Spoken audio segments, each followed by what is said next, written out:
All right. Thank you all for joining us this morning. And it's a beautiful Saturday morning, so we really appreciate your time. I'm Dr. Phil Finemore, owner of WorkFitME Mobile Physical Therapy, joined by Dr. Casey Winters of Unbound Potential Chiropractic in Scarborough, Maine, and Jason Gootman, who is a Mayo Clinic certified wellness coach.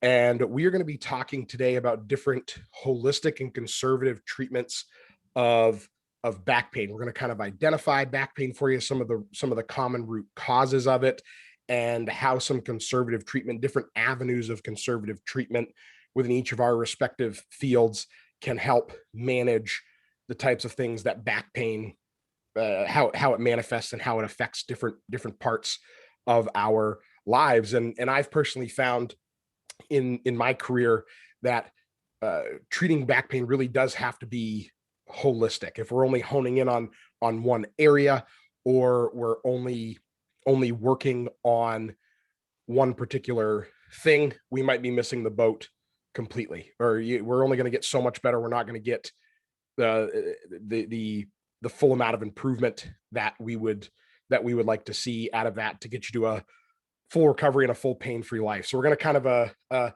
attack this topic from three different areas that all have their individual sort of specialty aspects to them, but that have a ton of overlap and a ton of value when added together to create a real holistic approach to treating back pain without injections, prescription drugs, or surgery, which in many cases of back pain are not necessary. So that's kind of the goal of the workshop today.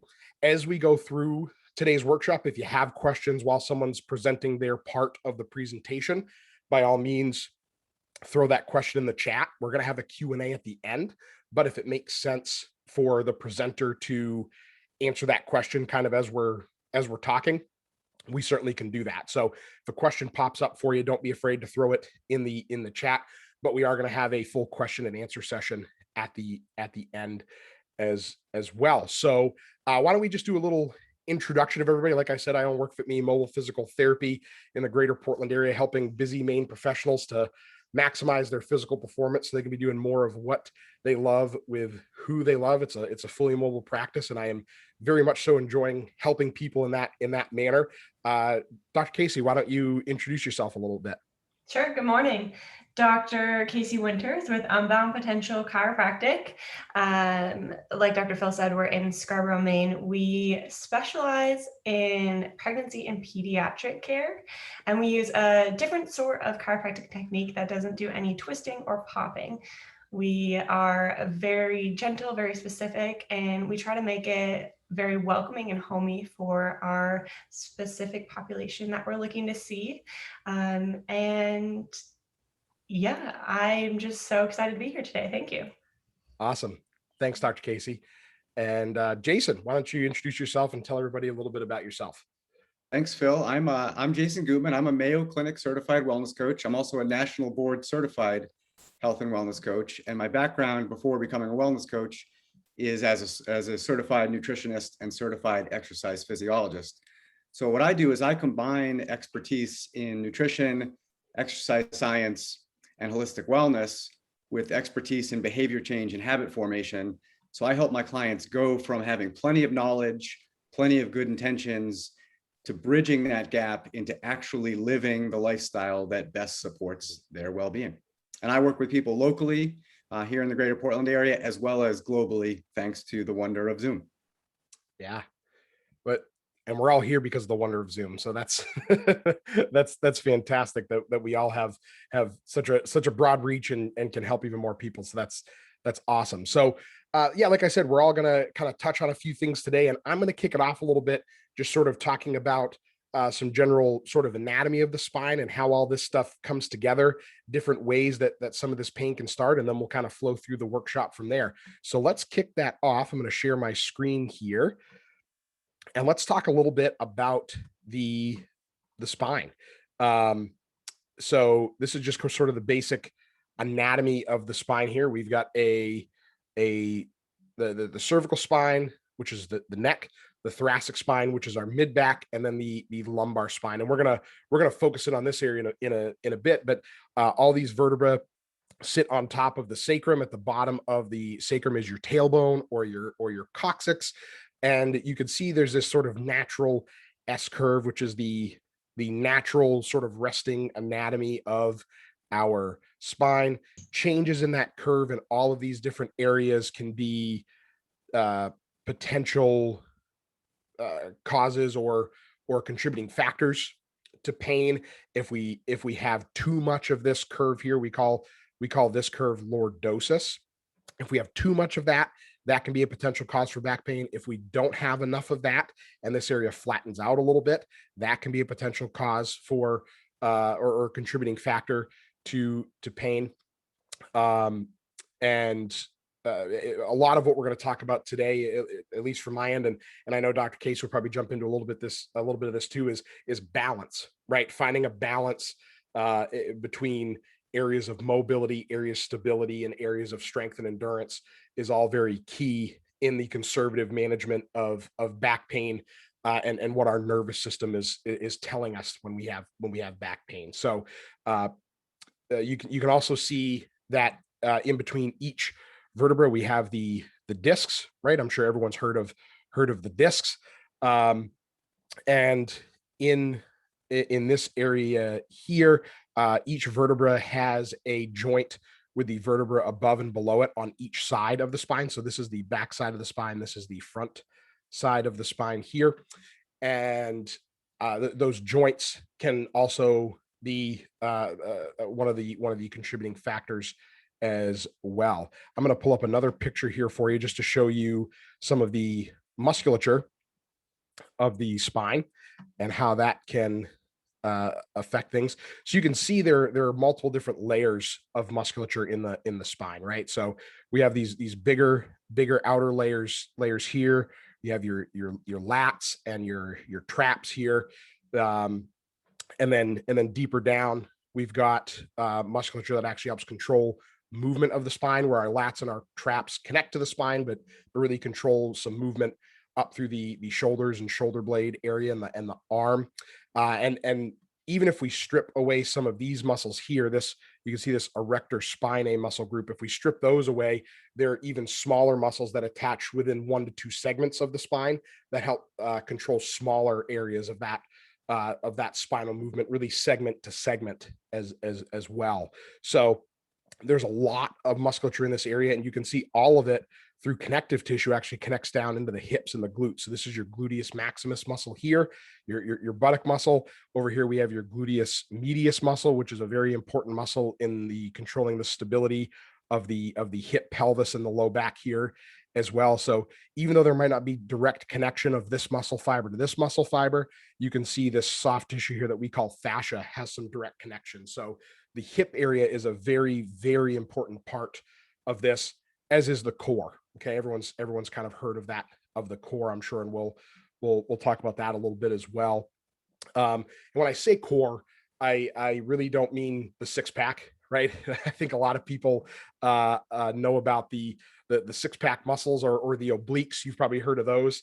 But if we strip that away, we've got those smaller stabilizing muscles in the low back, along with our pelvic floor muscles and our diaphragm. And there's also some deeper abdominal muscles across the front of the pelvis. That those all kind of work together to make up that pelvic, not pelvic floor, sorry, the core. So doing a bunch of sit-ups is not going to help your back pain. And in fact, depending on what you have going on, sit-ups might contribute to some of that back pain, depending on what structure is actually involved with what you have going on. So you can see that we have a lot of different moving parts here, right? We've got the structures in and around the spine itself. We've got musculature from the hips, the core, and in the back itself that are all connecting up into that area. And it's a very complex system of, as I said, areas of mobility that need to be even through the mid to low back and even into the hips. We have areas of stability through the core, those areas of the core that I just mentioned, that we have to have some balance in, and we have to have some strength and endurance in the right key muscle groups, both in the spine and throughout the hips, in order to have balance in that area. Okay. I want to show you another picture that's sort of zoomed in on the lumbar spine or the low back here. And so we can illustrate that a little bit more. So I know Dr. Casey is going to get a lot into the nervous system with what she's talking about, but you can see that these nerves coming out of the spinal cord are right behind where the discs are and right in front of where those joints are that we talked about in the first picture. So there's not a ton of room here, and that is why having that balance between all those structures that we talked about is so important, because any of those areas can put different amounts of stress on these nerves coming out of this opening here in the spinal column, and that's what starts giving those pain signals. That can be locally, that can be down into the hip. It can also turn into sciatica. I'm sure everyone has heard that term before, which is a symptom. It is not a diagnosis. I always like to throw that out there, because sciatica is coming from some of these different structures in these different areas that are putting stress on that nervous system and eventually causing pain. Okay. So the way I look at treating back pain is we have to identify those causes. Is there a problem in the disc where that disc is herniating and protruding out and putting some stress on that nerve? Is there some degeneration in the disc, which is completely normal, by the way? We all have some of it at some point in our lives. It's just a normal part of our aging process that gets more noticeable with age. So if you've been told you have degenerative disc disease, you do not have a disease. The disease you have is just called life. It is just natural aging that is going on. And although we can't change the fact that those discs are naturally getting shorter over time as our body loses water content, we can change the amount of stress being placed on that area of the spine that's causing that pain. So one thing I go over with all my folks, whether we're talking about arthritis in those facet joints and the joints of the spine we talked about, whether we're talking about a disc herniation or that degenerative disc, anything that's making that opening for that nerve smaller or actually pushing on that nerve and causing some of that pain, we're not really, with conservative care, getting rid of those things, right? There's none of us here presenting today can get rid of your arthritis. We can't make those discs taller and give them more water content. There are some things we can do to kind of help push a disc protrusion back into where it's supposed to be, but that area is always going to be susceptible to it. And the disc protrusion itself might not really be the reason why that nerve is being irritated. It could be a part of the reason, but we can't necessarily fix or reverse all of those things. But what we can do is provide balance to that area. Okay. So usually there's more than just that one segment of the spine that has those things going on, right? If we look at an image of someone's spine, they don't just have one vertebra in their low back where they have arthritis, or one level where they have a disc herniation or disc degeneration. It's usually throughout, but their pain is coming from that one area, right? And we're able to evaluate and diagnose which segment of the spine that pain is coming from, and then again provide that balance. So it's again usually getting the right areas moving through the spine, getting the right areas in the core and the hips working better. But all of that really depends on what your initial or what your true root cause of that pain is, and all of those things are going to present a little bit differently. Okay. As I said, if anyone has questions as we go here, please throw them in the chat. If you have a question as we go through these topics, but that's generally how I approach these things. Is we have to go through a full exam to figure out which of those structures are the primary cause of that stress being placed on the nervous system and causing that pain, and then we need to structure an appropriate exercise program to help with those things. Okay, so some things I always like to tell people that sort of, because like I said, there's no cookie cutter treatment. There's no, here, do these one or two things and it'll help with all back pain. but there's certainly overlap in those things. Okay. So some things that people can do sort of proactively to help with back pain, just keeping your glutes strong and active. That's usually a very good, a good go-to for just about any of these causes of back pain. So whether it's sitting up and standing down repeatedly from a chair, doing a bridging exercise where you're lying on the ground and squeezing your buttock muscles to lift your hips up off the surface that you're on. Those are great. And then just in general, keep your spine and your hips moving and mobile. I was trying to combine those two words there. Sorry about that. Keeping those areas moving and mobile. So walking is great.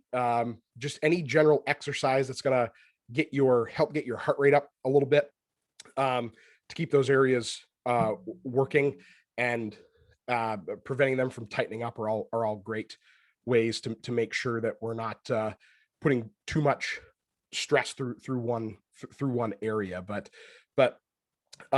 again, the big take home here is we really have to identify the true root cause of that back pain to properly address it and prevent it from coming back, so that we can understand why your nervous system is responding and telling you that, hey, there's something going on here that's painful. And if we properly identify it, we can give you the exact right things that are gonna help treat it, and not only take that stress and pain away now, but also prevent it from coming back in the future. And I think that's a real good segue over to Dr. Casey, who's going to talk a little bit more about that nervous system and how it responds to some of these things, because that's really what back pain is our nervous system saying, hey, something's not right here, but it doesn't really have a good way to tell us what isn't right. that's where these examinations and specific treatments come into play. So Dr. Casey, please take it away here. Yes, awesome. Thank you.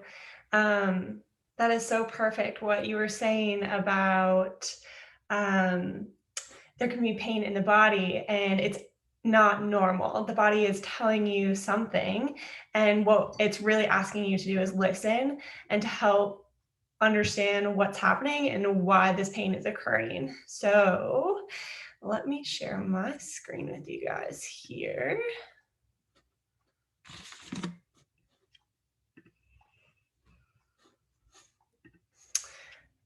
And all right, so at Unbound Potential Chiropractic, we use a little bit different technique to take a look at the body.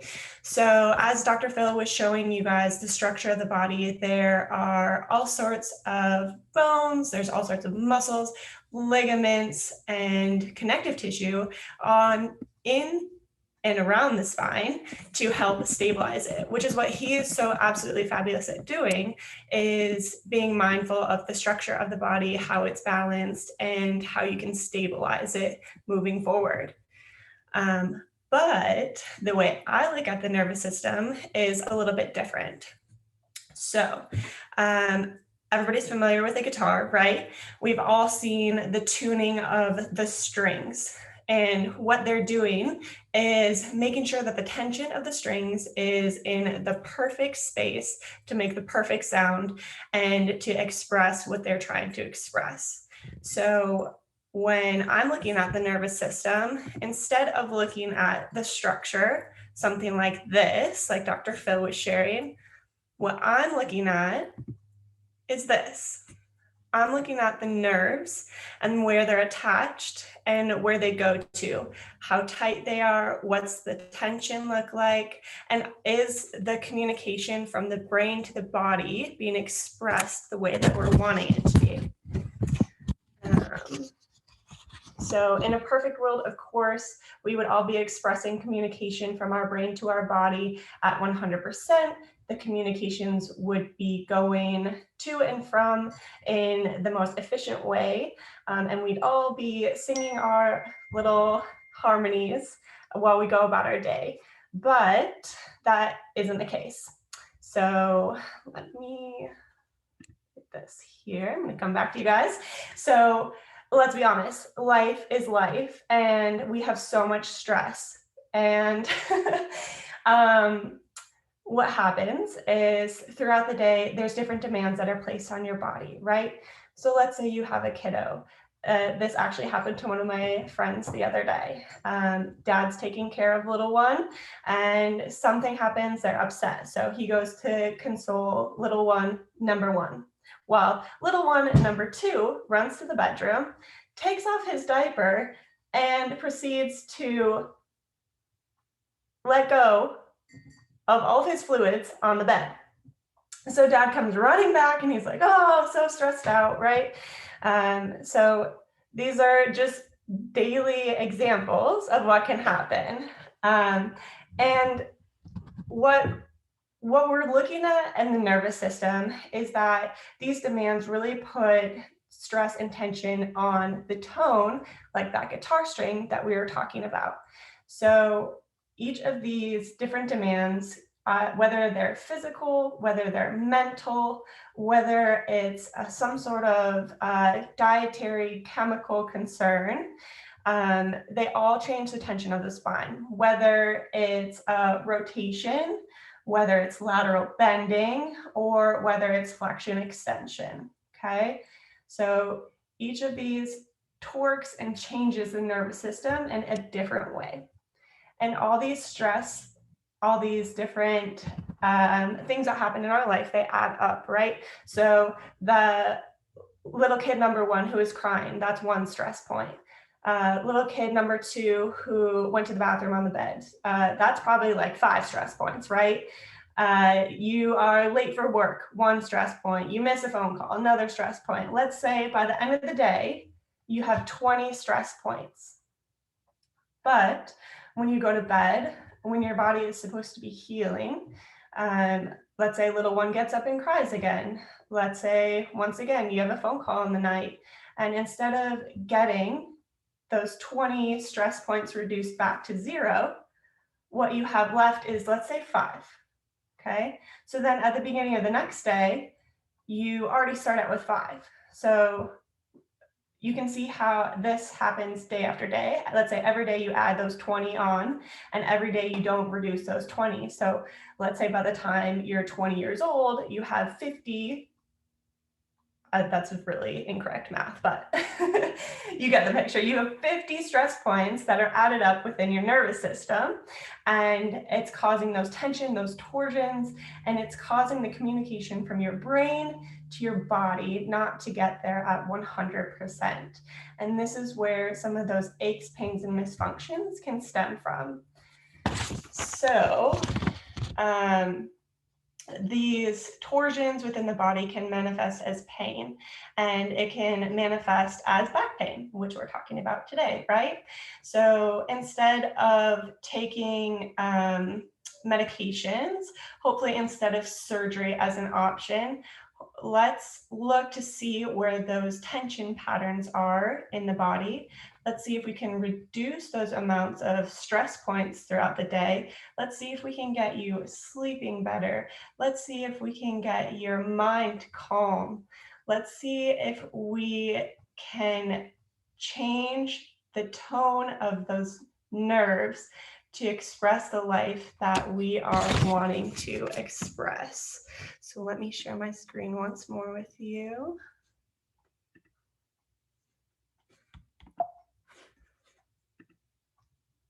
So we talked about our bad days, right? And this is what we want to look like at the end of the day. We want to see that we're expressing the right tone, that we're taking the tension off of the nervous system so that you can bloom and grow like this beautiful little kitty does on a regular basis. So with that being said, I'm going to hand it off to Jason Gootman, who can talk about those fabulous ways to help you make sure that you reduce those stress points throughout the day. And I'll let him say more.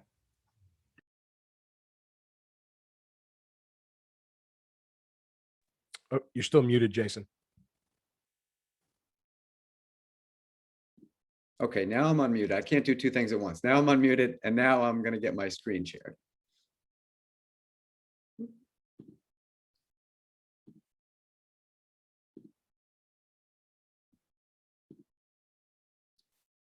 All right, does that look good, Phil? See that? Awesome. Yes, looks great. Awesome. So, building off these specific approaches that Dr. Phil and Dr. Casey have shared, I'm going to talk a little bit about how our overall well-being, which sometimes manifests in having excess weight, can affect back pain, and how making some improvements in that area of our life can help as a treatment for back pain. And I want to just start with a little background. Weight is a sensitive topic, and I want to make clear that I don't view weight from the perspective that's largely held in our culture as something of vanity. I view weight this way. I view that as we improve our overall well-being, one thing we improve is the function of our metabolism, and that has effects both internally and externally. Internally, we see an optimized metabolism in optimized blood pressure, optimized blood cholesterol levels, optimized blood sugar levels. And externally, we tend to see that as more optimal body composition, more optimal percentage distribution of body fat and what's called lean tissue, basically all the other constituents of our body besides body fat.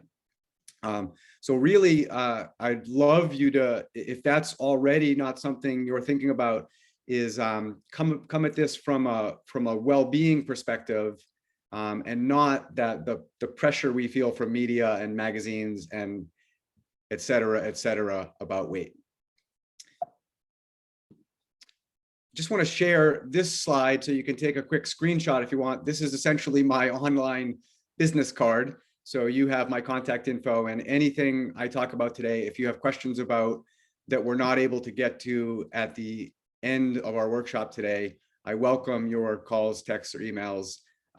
Also, knowing that this is a 12 or 15-minute talk here, I'm going to be touching on a surface introduction of an idea. And if you want to go deeper, I'm glad to do that at any point after today. And if you happen to not get a screenshot of this immediately, I will share it at the end as well. So before we get into some ideas about what to do, let's get real clear on, is there something here? Is there a relationship between excess weight and back pain? And so what I did a week or two ago is started to look into my bank of scientific studies, and then did a little bit more research online for scientific studies on this. And I found something really cool, which is a meta-analysis. And some of you might be aware, but some might not. What a meta-analysis is essentially a scientific study of scientific studies. So the researchers scour the databases and they find all of the scientific studies that exist in a given area, in this case, on the relationship between excess weight and back pain. And they found, I think it was about 95. And then they put them up against their rigorous set of criteria for inclusion. Does it pass our muster as a rigorous scientific study in this realm? And I think that narrowed them down to about 35. And then what they do is they essentially combine the results from those 35 studies using a very fancy statistical model, and they explore this relationship. And you might have had a chance to already read their summary findings. What they found that overweight and obesity are associated with an increased risk of low back pain. This association is strongest for those seeking care for low back pain and chronic low back pain. So the evidence is out there. There is a relationship here. What I like to do when I share a scientific study, because people often have questions, deeper questions, is I always share the reference. So you can find that there. And the end of that reference that starts with the number 10, that's called a digital object identifier. That's the fancy new way of finding a scientific study in an online database. So you don't need to, go to the library like some of us did in graduate school kind of thing. So if you take that number and go to an online database of scientific studies, you'll find this entire paper, and you can go deeper if you want to. So knowing this, when a person says, I have some weight to lose, it's affecting my back pain and maybe affecting me some other ways, what most people do in our culture, because it's the answer to excess weight that our culture shouts loudly, is they go on a diet, right? Doesn't look like too much fun, right? And that's because diets aren't fun, and diets don't generally work. Here are 3 important statistics about diets. Diets have a 95% failure rate. Last year alone, people in the United States spent more than $50 billion on diet products. And this one's particularly troubling. Of people who go on one diet, 35% become addicted to dieting. So you've probably heard of people use the term yo-yo dieting, sort of going on a diet, off a diet, on a diet, off a diet. People often come to me after having been in a long cycle of that, and we ultimately get them out of that vicious cycle. And what I want to emphasize is that when you look at these statistics together, it becomes clear that people don't fail diets, diets fail people. There's something fundamentally wrong about dieting that doesn't serve most people most of the time. So let me, one additional thought on that. If you want, I want to give you as much information as possible in 15 minutes along the lines of this idea. And so I would encourage you, if you're intrigued at more information, including more information from scientific studies, Google a simple phrase, New York Times, the biggest loser. And if you Google the New York Times, the biggest loser, the first 2 entries are 2 New York Times articles that go really deep into what really happens to the participants of the biggest loser. If you're not familiar with this information, it's very eye-opening and will really give you some good information on why diets don't work. Now, I know this is not very positive and upbeat so far. I'm sort of making clear where not to go, but this is the part of the Disney movie that is my 15-minute talk, where the tide is going to turn and we're going to start working our way toward the happy ending. So let me just summarize how I define a diet, and then I'm going to define what I call an anti-diet, which is the better way of going about constructively and enjoyably and sustainably losing some weight in the context of improving your overall well-being. So whether something's called a diet or not, something might be called a cleanse, something might be called a fast, something might be called any other name. If it meets this general criteria, it's going to function like a diet. I define a diet as a one-size-fits-all, quick fix, dogmatic system of eating based on exclusion and restriction. So it's telling you what you must stay away from, done usually to lose weight quickly or gain a sense of control, that fosters yo-yo dieting and weight cycling, weight going up and down, oftentimes also a dysfunctional relationship with food, and often leaves a person feeling like a failure and like they're constantly battling with food.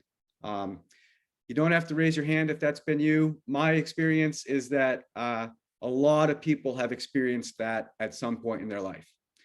And the antidote is what I call an anti-diet, which I define as a personal and natural system of eating based on enjoyment and nourishment, done as self-care, that primarily fosters sustained well-being and also fosters sustained weight loss if a person has weight to lose, and tends to leave you feeling in harmony with yourself. I hope that sounds a lot better. So I hope that if you're or someone you know is looking to be losing some weight and knows that they need to go in a different direction than dieting, I've piqued your interest. And what I'm going to do in the next 5 or 6 minutes is simply share the 10 principles of anti-dieting. I like to call it that to distinguish it from dieting. Another name I like to use for it is attuned eating. It essentially means learning to eat again in a way that's attuned with yourself, not by following the rigid dogmatic set of rules. So consider this the Cliff's Notes or the introduction to this idea. Glad to answer some questions now or again after today. So principle number 1, is eat with your close ones as often as possible. Make eating a sort of convivial bonding activity as much as anything else. If eating remains this like serious business that is all about nutrients, that tends to be a poor foundation for learning to eat in a more relaxed way. So that's principle number one. Number two, get back in touch with your hunger. Notice how it waxes and wanes throughout the day naturally. This is to use a sort of buzz term, this is a mindfulness exercise. Our hunger is with us every day of our life from our birth to our death, other than when we're maybe very, very ill. And it's your body's way of naturally telling you it could use some food. It's time to eat. And this is in contrast to, you might have been told when, you in school growing up, you always ate lunch at 11:45 because that was lunchtime. You always ate dinner at 6:30 because that was dinner time. And if you've dieted, you've learned to make your hunger the enemy. So when you're hungry at 10 in the morning, you're like, why are you doing this to me? I'm trying to lose weight. Your body is never trying to do something harmful to you. It's always there trying to help you.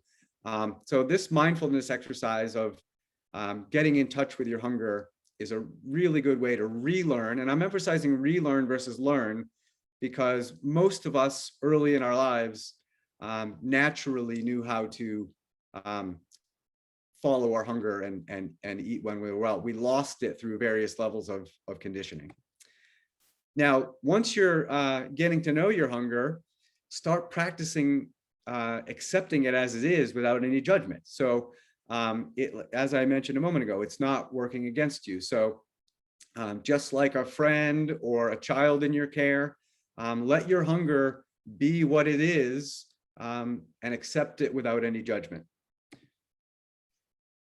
Next step is to then practice eating when you're hungry. And I emphasize here when you're not when you're famished, but when you're hungry. A good way to think of this is a scale of 0 to 10, 0 being the hungriest you've ever been, truly famished, 10 being the most full you've ever been, maybe overly full after a Thanksgiving dinner kind of thing.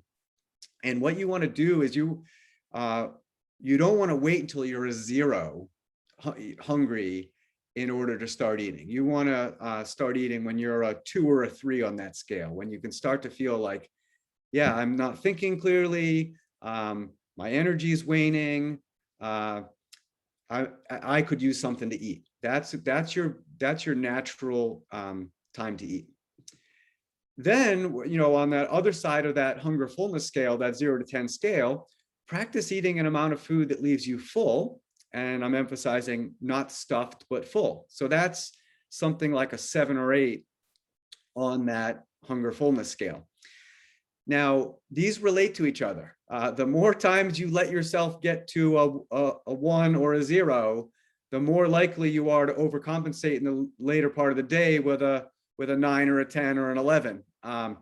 So taking care to be in tune or attuned with ourselves and eating when we're genuinely hungry, whether that's we may or may not have the ability to have a meal when we're hungry, but we often can have a snack when we're hungry if it's not a time in our day when we can have a meal, so that we keep ourselves from getting overly hungry.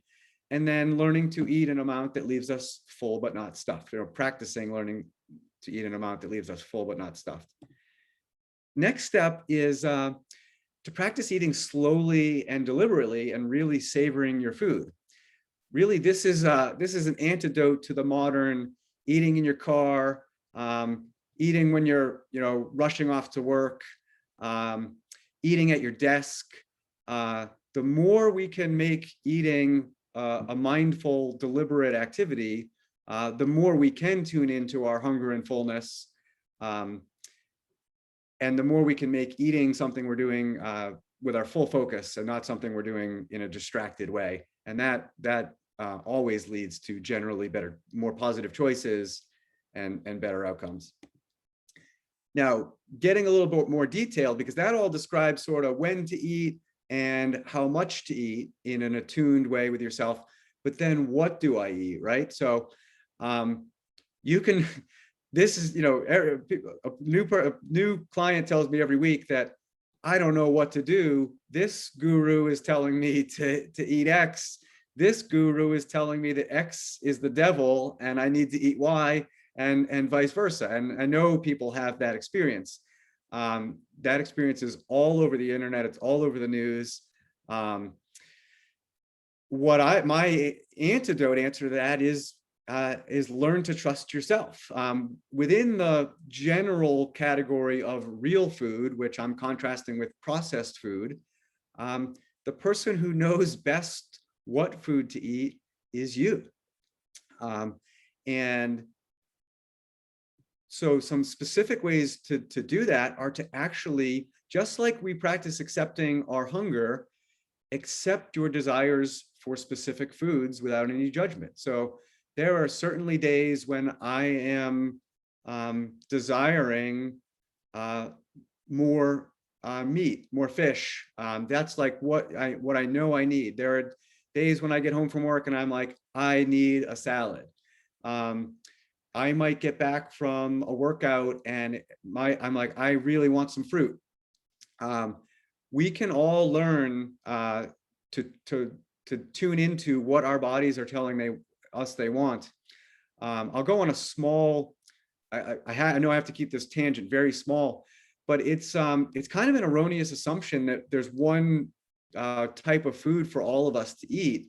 And this bears out physiologically. If you're able to look closely at a GI system, a gastrointestinal system, we can see in different people different percentages of enzymes made for breaking down different foods, particularly, or different food constituents, particularly carbohydrate, fat, and protein.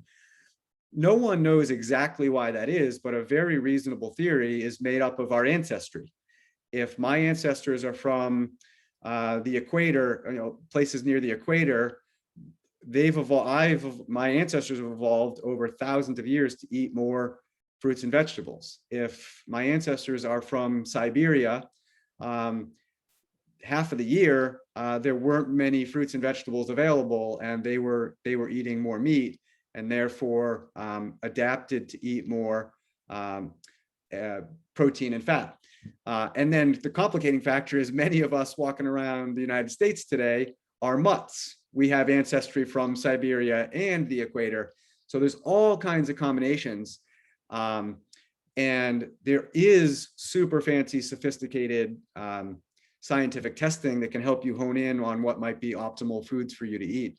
Another perfectly viable way of doing this is learning to tune into what your desires for foods are, as well as this next step, which is after you're following those desires, do an honest self-assessment.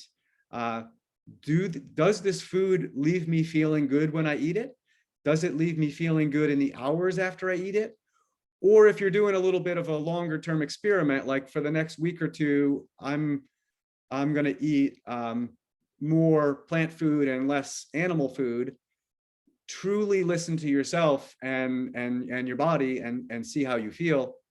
And you're going to get good answers on what leave you feeling good. I'll add one complexity to this, which is you might not figure out what kind of foods leave you feeling good that's going to work permanently for the rest of your life, because our lives have cycles, right?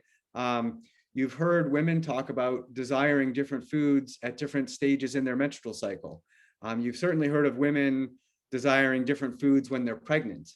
So different factors, and those are two sort of overt examples, but when we're getting more or less sleep, we're experiencing more or less stress, we're exercising more or less, what our body is going to ask us for in order to keep it functioning at its best is going to vary. So unfortunately, you can't lock in a personal dogmatic system for yourself. This knowing yourself and trusting yourself is sort of an ongoing, lifelong process. And then the final step is, I kind of already got to this, I suppose, is experiment with all this. Calibrate it over time as you get to know yourself, and practice eating in ways that leave you feeling your best. So a good summary of anti-dieting or attuned eating is getting to know yourself, learning to trust yourself, and cultivating your well-being by deliberately eating well, in contrast to dieting, which can be summarized as something like following a rigid, dogmatic set of rules that aren't personalized to you at all, don't generally work in terms of sustained weight loss and well-being, and generally leave you feeling terrible. So it's my hope that I've whet your appetite, accidental pun, but it works, for this idea. It's certainly something you can explore on your own, but if there's nuance there that you want to talk about with me at some point, I'd be glad to go deeper on any of that. I'm going to hand the screen sharing controls back to Phil. Awesome. And we're going to start a Q&A session for the last 10 or so minutes here. Yeah, if anyone has specific questions and you want to throw them in the chat, or you can sort of raise your hand or unmute yourself and ask those questions. And as you think over that and come up with a few questions that you might have, I just kind of wanted to, I was thinking as I was hearing Dr. Casey talk and hearing Jason talk, and to kind of bring this full circle, I think one of the big take home points here is that focusing on just any one of these three things we talked about is probably not going to get rid of your back pain potentially for good, right? So I think that's kind of the big take home point here is losing weight alone is probably not going to just magically get rid of your back pain, and vice versa. You can treat back pain very effectively without losing a pound by working on these other things, right? Same thing with what I talked about. If we find that balance, but maybe there's still another area of your nervous system that's not in that immediate area, that's not talking very well, that might need to be addressed as well to get it off. And you might need to lose some weight to finish that off or prevent your back pain from coming back, right? So we can toggle any of these three things we talked about today up and down a little bit, but the point of bringing it all together is to bring that holistic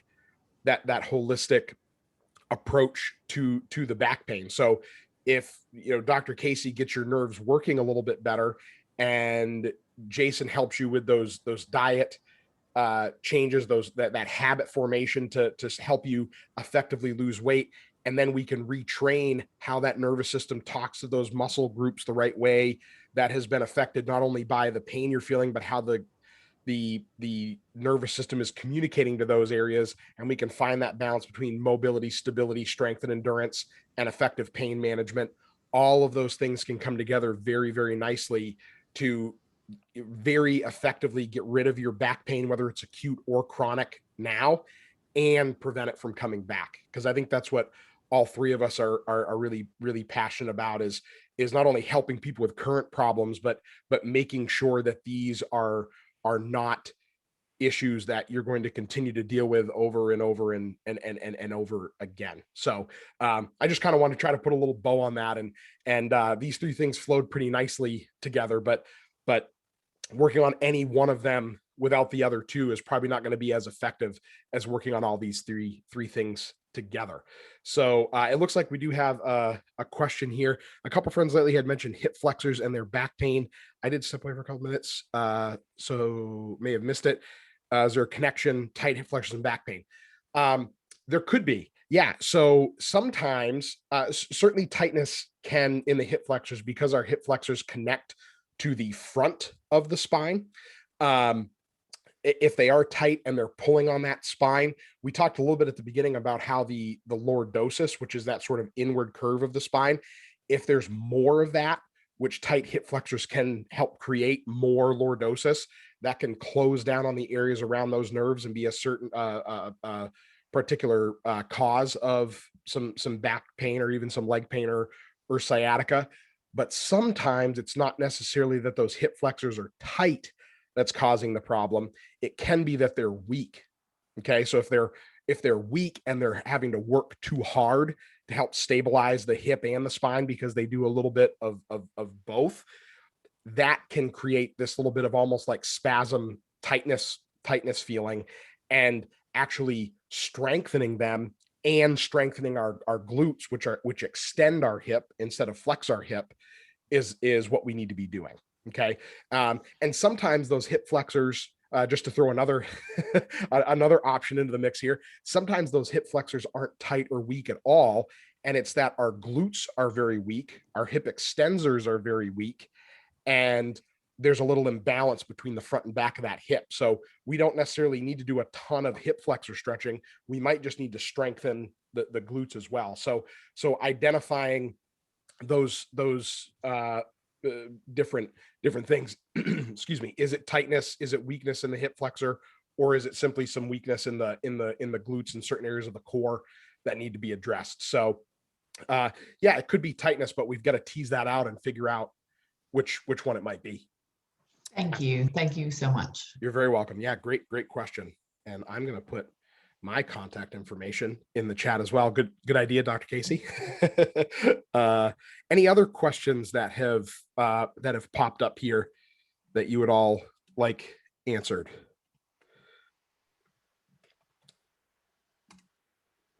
Bill, if we don't have a question right away, one thing I'll play off on your idea of, there's always a more broad perspective to all of this. And even just on the weight loss element of things and how it can affect back pain that I talked about, I obviously really had a point to encourage people to move away from the dieting into the anti-dieting. Sure. But of course, I'm often asked the question, which is more helpful in sustained weight loss, say eating habits or exercise habits? And I always answer by saying both.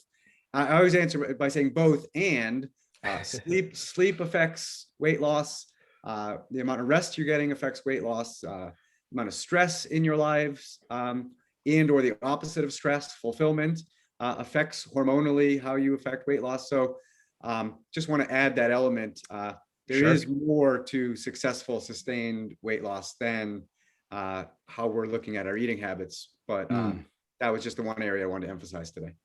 Yeah, for sure. And I think that the eating habits are a great way to start, because depending on how those are going, just changing that can have a really big influence on our weight, right? The things we're putting in our body and our relationship with food and all that can drop it. But, and especially when we're dealing with back pain, I know, Dr. Casey, you've probably seen this with some of your clients as well. A doctor or someone tells people you just need to lose weight and your back pain will get better. By the way, they don't tell them how, right? Or maybe they give them a few suggestions and then send them off to fend for themselves. But if you have a lot of back pain going on, doing the right amount of exercise needed to lose the weight, you probably can't do, right? So we need to handle that pain, which again is very possible without losing 30 pounds, so that you can get moving better. And then you combine that with the proper diet and habit changes. And then you can exercise more. And now we're getting rid of that weight that's going to make sure that we're handling that other piece of the puzzle that could be contributing to your chronic back pain. Absolutely. Well, there's some neat nuance there too, right? So if I take on a new client and they have back pain or hip pain or knee pain, and they have weight loss to lose, they should be working with folks like you and Casey to help alleviate their pain. Right. And what I'm working with them on their sustainable movement practice is something they can get started doing that's most importantly isn't making their back pain worse, or that they can comfortably, reasonably comfortably do. So that might be water-based exercise. It might be easy walking. Even if this person has in their mind that their most enjoyable exercise in their life so far was, say, martial arts or something like that. I might, over 3 or 4 months, help them work up to getting back to their martial arts practice. But that might really rely on more acute treatment of their musculoskeletal pain, while giving them some exercise to do that they can do in the process, to start to experiencing some of those benefits, but also to start forming that habit, start making the time for exercise. Sure. Yeah. Great. I had a question, actually. I've been on a long journey of, I've lost 90 pounds, not because I wanted to lose 90 pounds, but because I changed eating patterns and exercise, and I connected with Jason through here, and this is how I've connected with you two as well. But I couldn't walk for 2 months. I had severe sciatica and IT band issues combined. So I really couldn't walk for 2 months. And thankfully somebody directed me to an acupuncturist. And all of the things that you talk about, and she was amazing. I'd never go to a hospital again. I would go to her first. And all of this kind of treatment and discussions and everything, like I'm good now. Do you all subscribe to doing acupuncture, not on a continual basis, but every once in a while, to keep that as part of the regime as well? Yeah, that's a piece that if, well, let me preface this. I am certified in what's called dry needling, which is a different philosophy than the Eastern, Chinese medicine acupuncture, but we use the same needles, the techniques just a little bit different. So yeah, I mean, if that's something that helps your pain, and helps that nervous system communicate a little bit better, which those needles, I think that's the biggest effect that the needles have is on the nervous system in a couple different ways. Yeah, I think if that's something that works for you, and that's a good take home here too, is if you find something that works for you, by all means do it. All of us have our own areas of expertise and our own thoughts on how to go about some of this stuff. But if you find the thing that works best for you, by all means keep up with it. But yeah, that can be a very effective modality, I think. Yeah, John, can I just say too that I, over the years, have been able to identify for myself different stress patterns. So I know my physical stress pattern is numbness and tingling into my left leg. Like that's when I'm pushing myself too hard, I'm working too hard, sitting too long, whatever it may be. But my emotional stress, I get a headache that comes up into my right side. So whatever the pain is, it's there for a reason, right? And whatever way that you can address it, that decreases that pain, increases the function of the body, and gives you all overall wellness, there's absolutely no reason to deter from that. Yeah. Great. Thanks so much.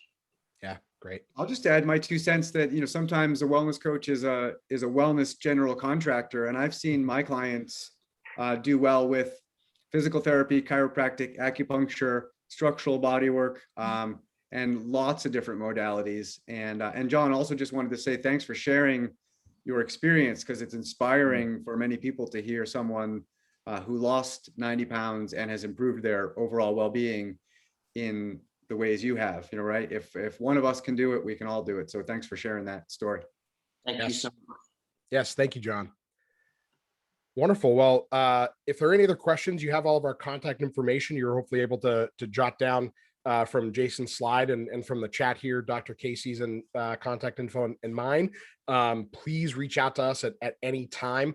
I will be sending out just a general email to everyone that signed up for the course to share the recording. If you want to go back and watch it again, it will be posted to YouTube. And by all means, reach out to all of us. You can find us all on different avenues of social media and whatnot. So don't be afraid to reach out, ask any questions you might have beyond what we went over today. And can't thank you all enough for joining us here this morning. Thank you, Jason. Thank you, Dr. Casey. It's a pleasure as always. Absolutely. Have a lovely weekend, everybody. Have a great weekend. You too. Thanks.